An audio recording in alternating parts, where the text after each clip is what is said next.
From Chicago's CAN TV, a look at the week's events is reported in the newspapers, in the blogs and online, and on radio and TV. This is Chicago Newsroom.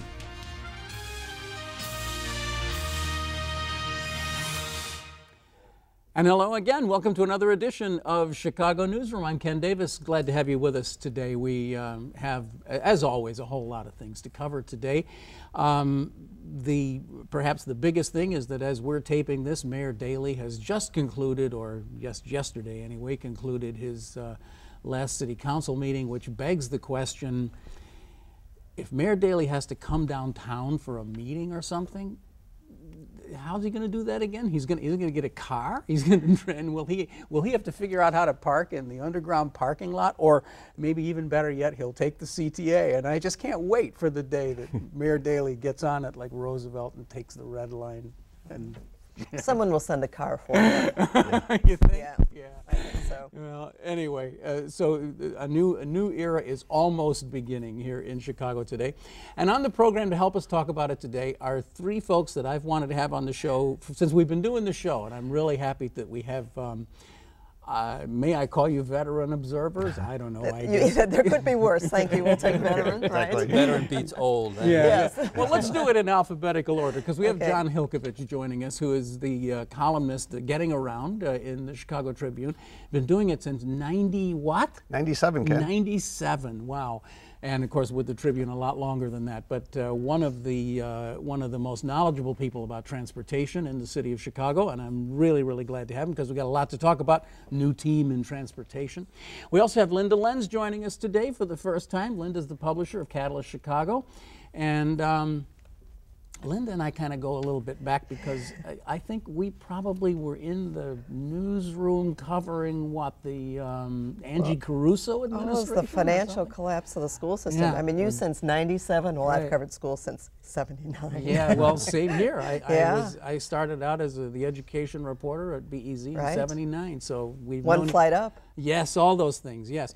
And Ed Zotti is here today, legman for Cecil Adams and writer in his own right, editing The Straight Dope since 1811. It seems that way. We had, seriously, The Straight Dope started in 1973. Yeah, wow. Yeah. Fighting ignorance since 1973. It's taking longer than we thought. Well, you know, we could indulge in this for a long like time. School but reform. I actually remember like '69 or something being at a conference at the then New Circle campus with a bunch of alternative publisher type people sitting around talking about whether there could be an alternative weekly in Chicago, and it turned out to be the Readers. So anyway, enough of this.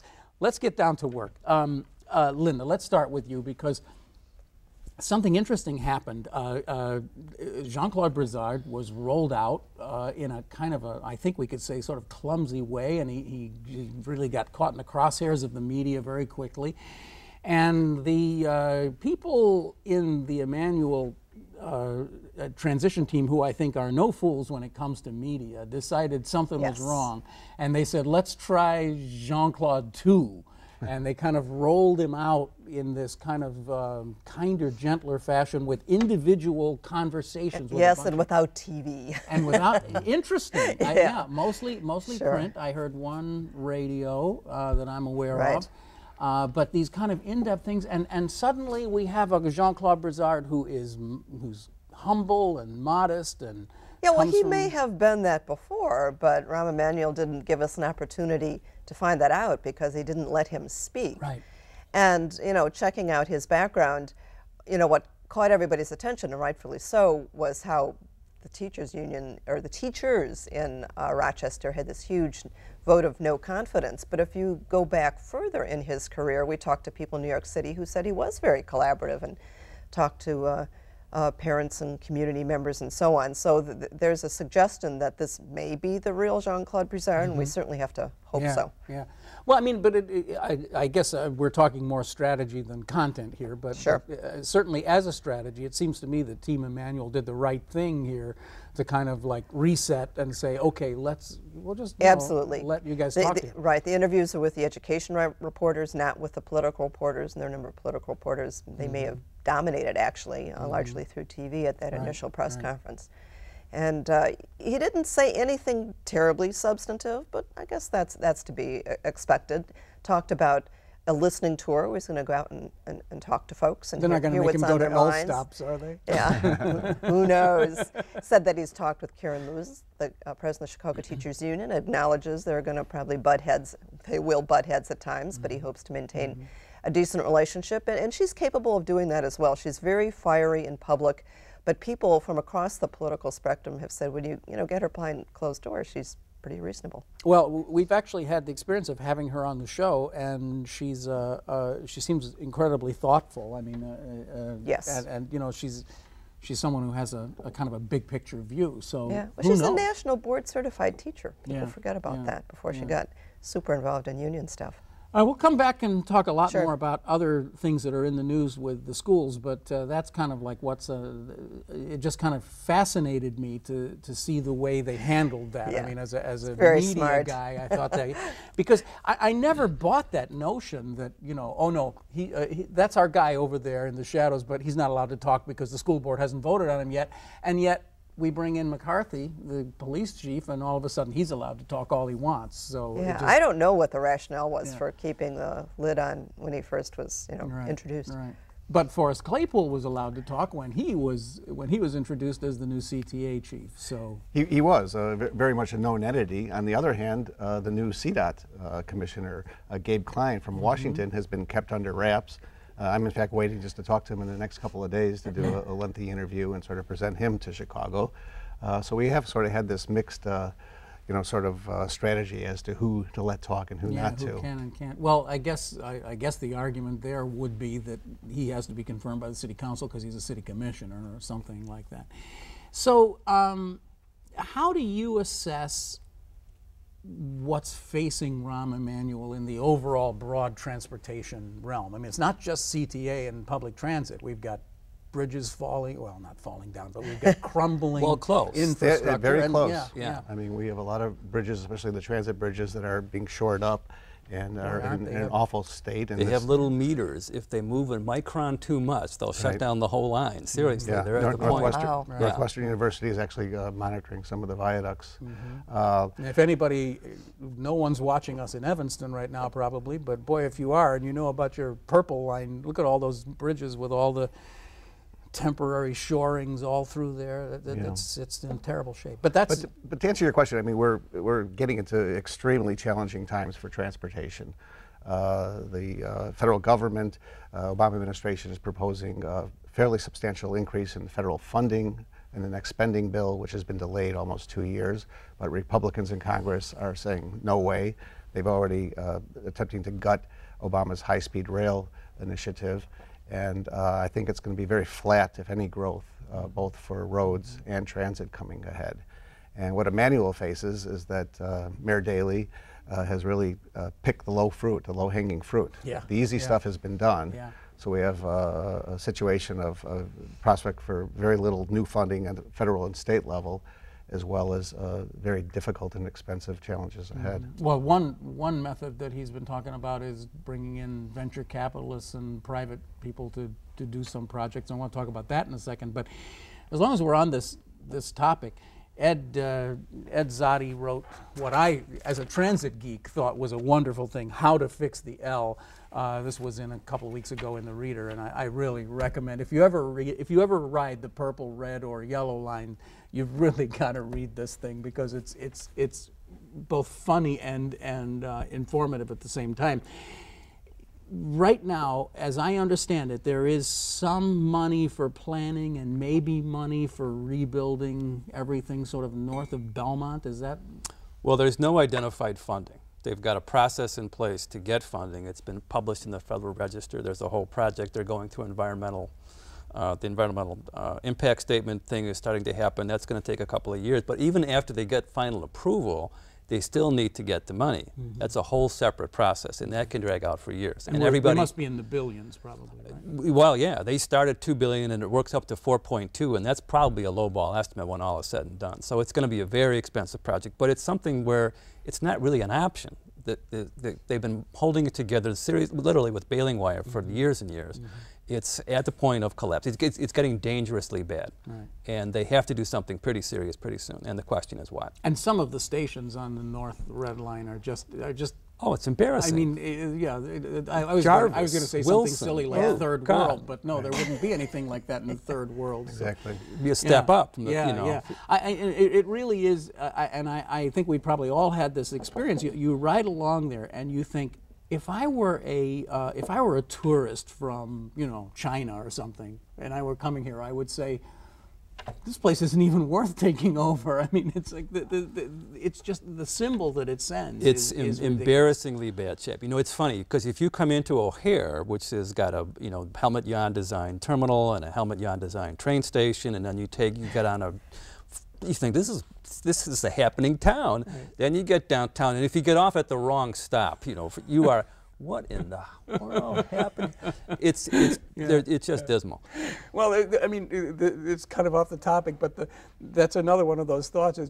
Sometimes I ride the Blue Line. I live out that way, but it's just I often think about people who are coming into town and getting on this, and like you say, thinking, hey, this is pretty very cool. Impressive you ride the first few stops along the Kennedy, and it's pretty fast. It's moving along, and then suddenly you find yourself all downhill, back to reality. And you're at the division and the Grand Station. And it's like, where am I? What is going on here? Well, really, the focus is, Ed says, it's at O'Hare and it's downtown, but in the middle and then out in the neighborhoods, we have a very bad situation. Yes, and the reality is that very few travelers to O'Hare are actually taking the Blue Line. Most of the ridership are people who work at the airport, at the concessions, or TSA or airline employees. So let's get back to this red and purple line thing. John, what are the prospects that any of this will actually happen? I mean, the brown line's been completely rebuilt. The green line was completely rebuilt.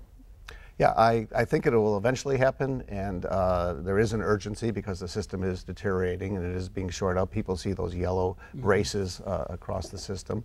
It's not ADA accessible, which is a travesty, and by federal law that does have to change soon. And we do have some sort of star stations like Fullerton and Belmont that have been renovated as part of the Brown Line project, but the rest of the system north of Belmont hasn't. But as Ed said, up to $4 billion in cost and probably higher.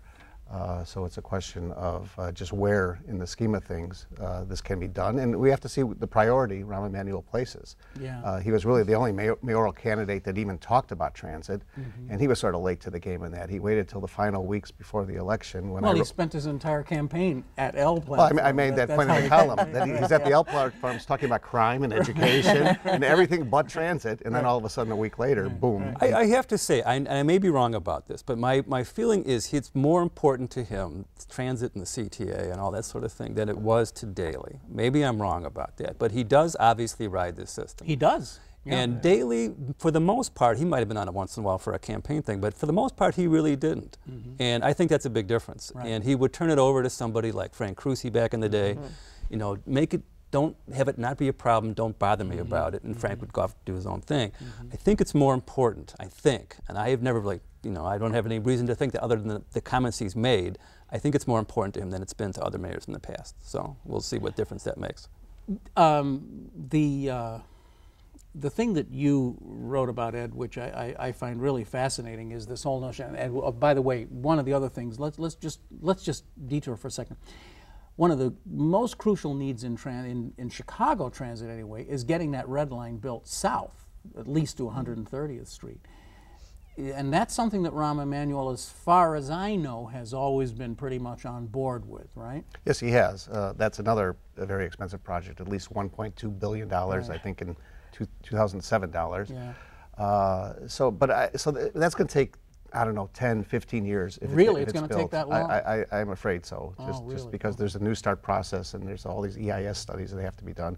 So I think in the interim, we have to focus on alternate transportation, whether it's bus routes, bus rapid transit, And I don't think, moving forward, that we're going to be relying on heavy rail as the solution to expanding our transportation system. We're going to have to do it more cost effectively, and in a lot of places, buses are the answer.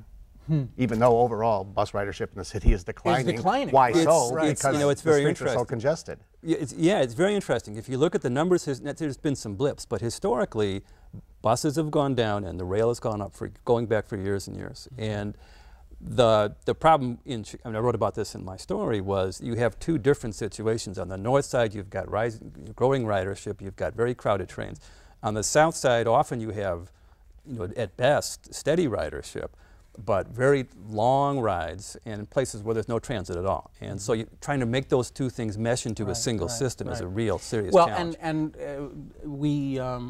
We will get off of this transit geekery in a minute, but one of the things that's so fascinating about the piece that you wrote, and I know, John, you've written about this too, is that the system is so incredibly unbalanced. You have a red line that starts up north and has this rising demand that is just overwhelming by the time it gets to Fullerton, and then suddenly gets downtown, and then you go to 95th Street. Everybody gets off, and it's empties out. Because it's just not that, and then there's not that much demand at the same time coming inbound from 95th either. So it's all the same line, but all the business is sort of like somewhere in the middle. So that's right. And so part of the story was, and I won't go into detail about it, was trying to balance. You've got the purple line, you could make better use of that, all that kind of stuff. Because you could run simultaneous trains from Evanston. You could run express and local service. Right, the problem that we talked about in the story was... I just want to point out that for those of you who, like me, love this kind of stuff, and you have like a couple hours you want to spend by the digital fireplace, go online and read this. He gets into the maps and the lines and how it should be done. And I guess the key thing is you can't really do this, and John, this is where we get you involved. You can't really do this rebuild north of Belmont unless you want to look at it as a whole system. You can't. You have to think about this rebalancing, and you have to think about whether you can do skip stops and trains that, all that. Exactly. Which we used to do. Well, you have to think about it. The problem is they don't necessarily, you and I, we think of it that way. Of course it's a system. You've got to think of it as a system. The CTA people don't necessarily think about it that way. Their attitude, and it comes across in the story, I think, was we've got a project, it starts at Linden and it ends at Belmont, and that's what we're going to worry about. And what we're going to do with it when we get done with it, we'll worry about that when the time comes. Right. And that's exactly right. But the CTA, when they have an emergency, like a broken switch or something like that, they are able to short-run trains and recycle them and turn them around. So if they could do it in an emergency, they could certainly plan for it and do it on an everyday basis. With a Block 37 station, the connectivity between Dearborn and Red Line subways, there are ways to turn trains around. And I'm not so sure that someone like Forrest Claypool, career politician, is going to come in. It's going to be a very long learning curve for him. Well, I really wanted to ask you about that. I mean, how long is that learning curve? How much time does he have?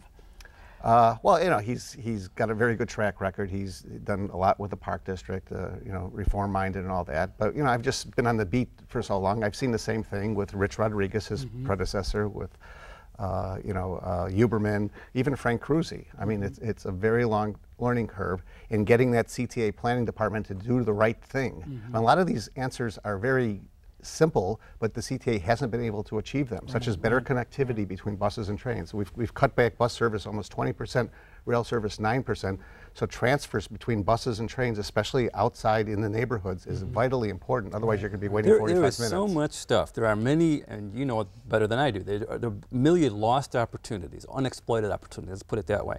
For example, and I want to write about this one of these days, there is so little connectivity between the commuter rail system and anything else. And you have to have two separate passes, two separate tickets to get into two separate systems.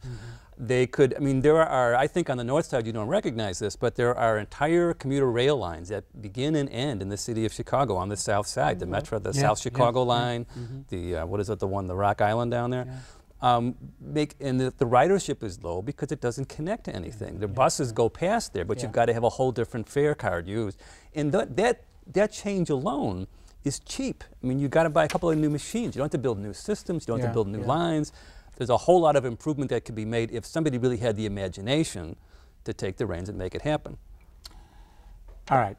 we have this interesting bifurcated group here today because we have so much going on with we've got new public safety. We just got our new team in the arts yesterday named. Mayor Daley's daughter is going to be handling the committee for fine arts.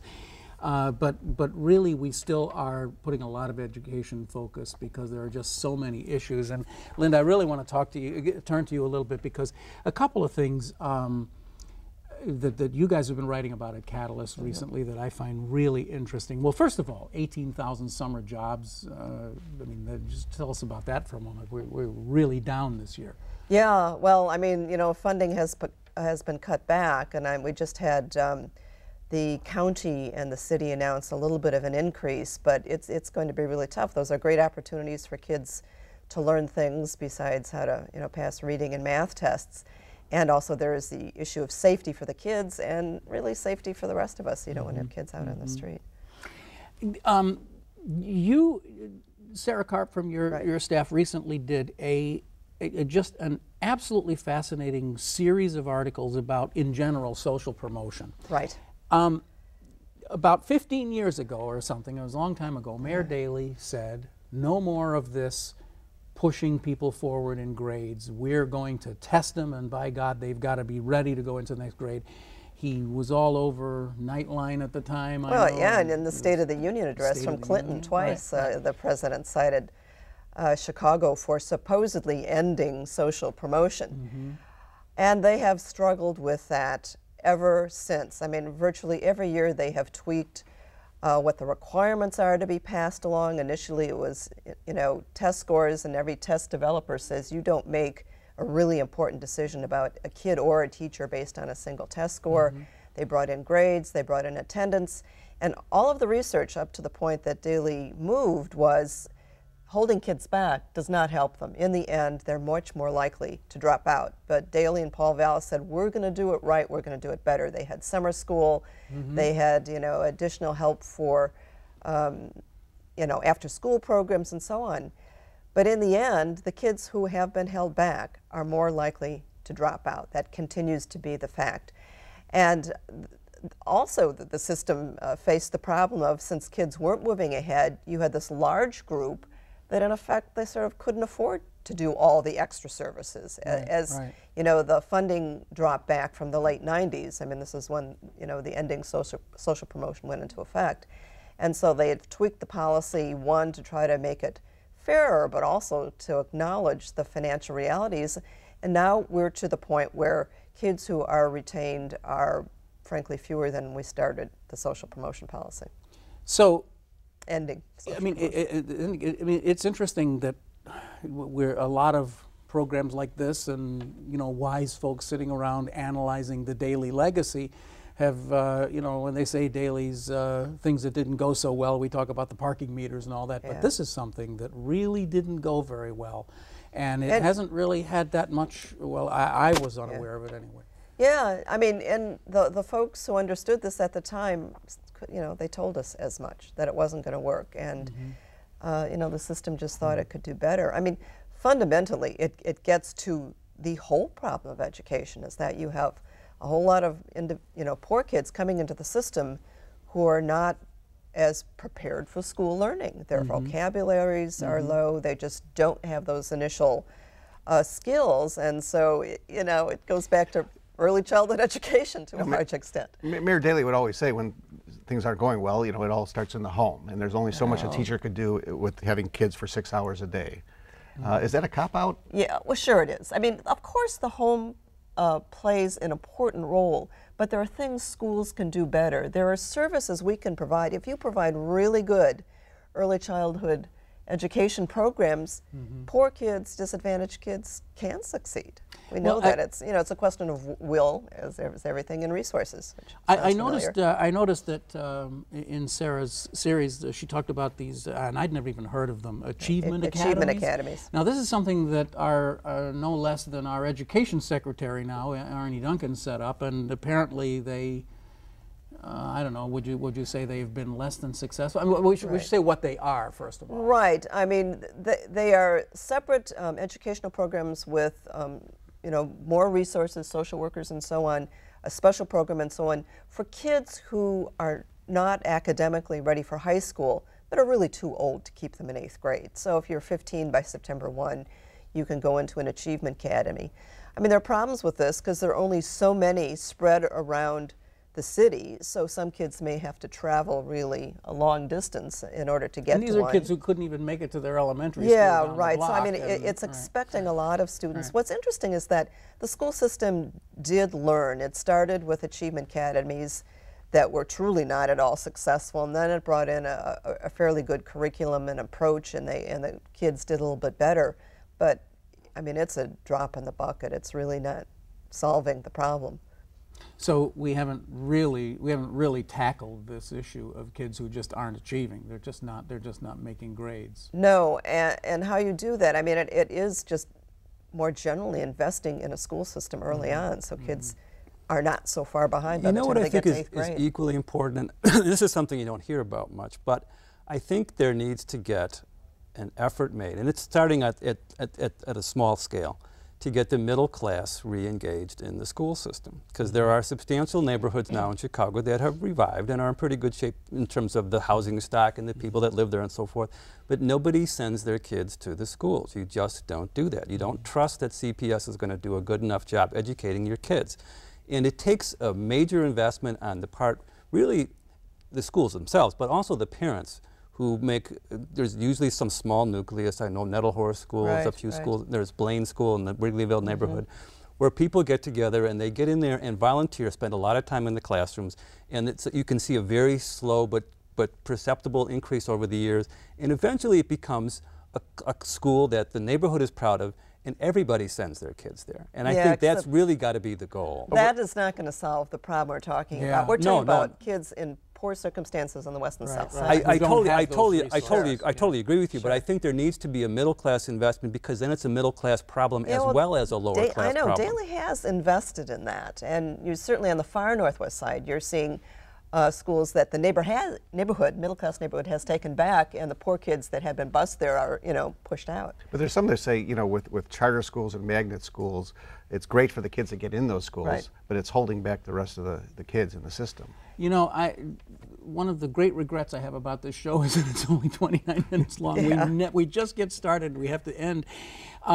We did not talk about Mayor Daley's vision of a bullet train to O'Hare, and I wanted, maybe you'll come back and talk about that with us some more. Yeah. You know, just whether or not the Osama bin Laden thing has caused any more security needs and that kind of thing. But in a word, yes, no.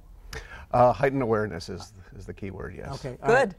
Yeah, don't we need that? We definitely do. Well, anyway, I've just thoroughly enjoyed having you. I hope we can see all of you back here at some time or another on Chicago Newsroom. And we're referring, of course, to Jon Hilkevitch from the Chicago Tribune, Getting Around, highly recommended reading. Ed Zotti's been here from the Chicago Reader, and a good friend of Cecil Adams all these years, working very tightly with him.